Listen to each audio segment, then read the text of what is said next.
I don't know how to start this video. So let's talk about Risk of Rain 1 and 2. I don't have much to say about 1 because, to be honest, I've not really played it, but it is a good game.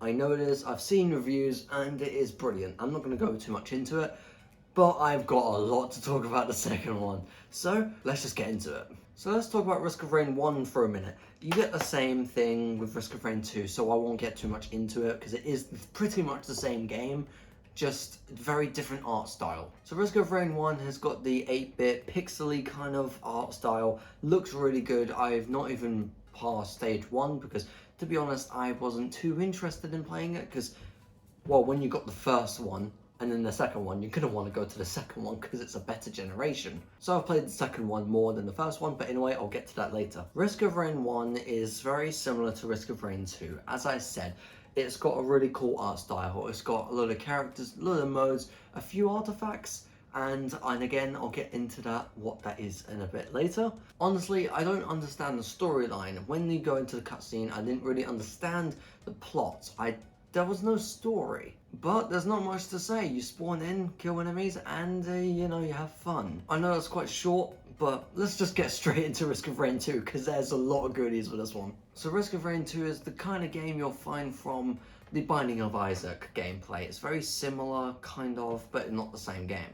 So when you spawn in, you go around killing enemies, getting money, and then you start buying these chests.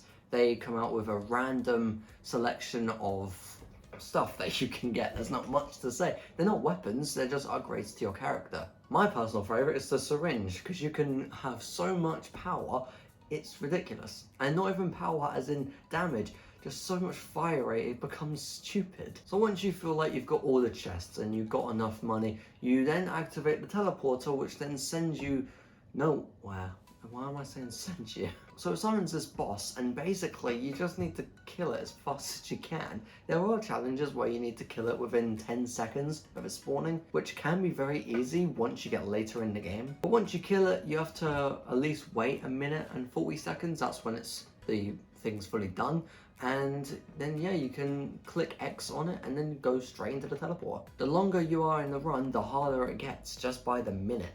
Just by waiting in a stage, it just gets harder for no reason, and the difficulty just keeps getting higher and higher. So there's so many challenges of Risk of Rain, it's ridiculous. You can spend so long in a run and get a few challenges done. It's quite impressive when you get like 5 challenges done at once, but you spend an hour and a half in one run. My longest run was actually not so long ago, it was about 3 hours. That's quite long to spend in one run that will just not get you far. So once you actually get into these stages, you get up to stage 5, then you've got a little bit more of an option.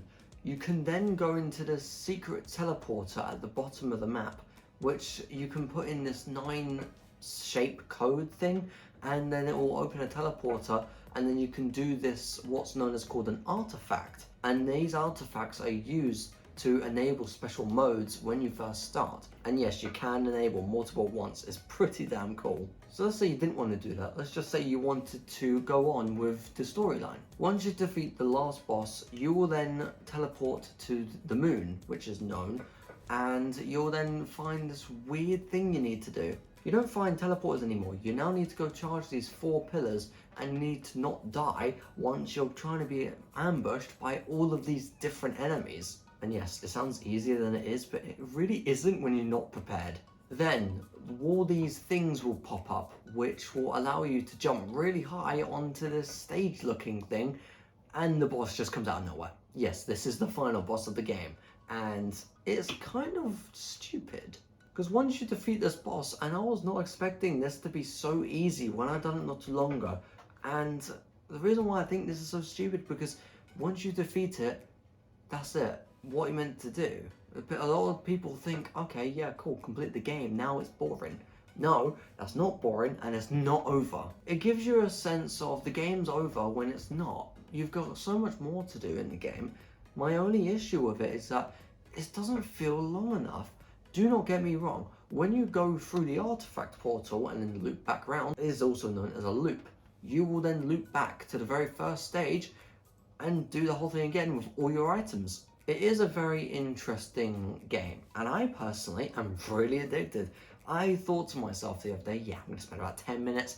I can't bother, you know, I'll just play one more stage. I ended up spending over 2 hours on that one run, and it is just fun, endless fun. If you like just endless things, this is one to go for, because it's just fun. The reason why I didn't talk about Risk of Rain 1 very much, because it is necessarily the same game, just different art style, and it's a 2D version. The only thing that I see is different is the art style. Maybe a few things, I didn't play through it very well, but I didn't do much in it because it didn't interest me as much. I did only play Risk of Rain 1 when I got this, which is the bundle of 1 and 2, and I like it. It's just I prefer the second one. So, time to talk about a little bit of problem. So, when I was actually playing through this in my very insanely long run, the game was non-stop lagging out, and I really thought it was just gonna crash on me for no reason, like it does. It does actually start lagging after stage 5. I got to stage over 30. That is actually impressive for the Switch, because it just lags so much, you feel like it's gonna crash. So, I finally got to a really good stage, and a stage I was actually proud of. Then, bam, it crashed. And you know what? I'm not even mad. It was 2 AM at this point. I was tired and I wanted to sleep. But the thing is, when you end a run, it ends. You can't just pause it, save it, and then continue it tomorrow. That's not how it works. The minute you leave a run, that's it. Your progress stays, it's just, you can't continue. You have to start a new run, and I personally think it's stupid. And yes, the new DLC hopefully is coming up for the Switch, Survivors of the Void, and honestly, I can't wait to play it. I know I've got a PC right there, I've got Risk of Rain 2 on it, and I can buy the DLC, but I don't want to. I'm waiting for the console. I honestly don't know why, I just like the console more, and I feel like I'll play it more on here if I have it on there, and hopefully it'll fix a lot of the issues. So there are a few problems with the Switch version, but you know what? I think it's okay. If you don't mind it looking laggy or you're getting low frames a lot of the time, then I think it's quite a good game. It's really smooth when there's not much going on, but most of the time there is a lot going on later into the game, so be warned. It's a really fun game, packed with a lot of good and fun content to mess around with, and once you get so many more things in it, it's just cool to mess around because you can see how stupid you can get your character. There was this one point in the game where I was trying to get all this loot and I couldn't because I accidentally clicked the teleporter and I went into the new stage. But it got to the point where I think I had over 500 items and it was absolutely ridiculous. You can see me just firing non-stop, and it's just a massive difference to the point where it's just absolutely stupid. But yeah, that's my thoughts on it.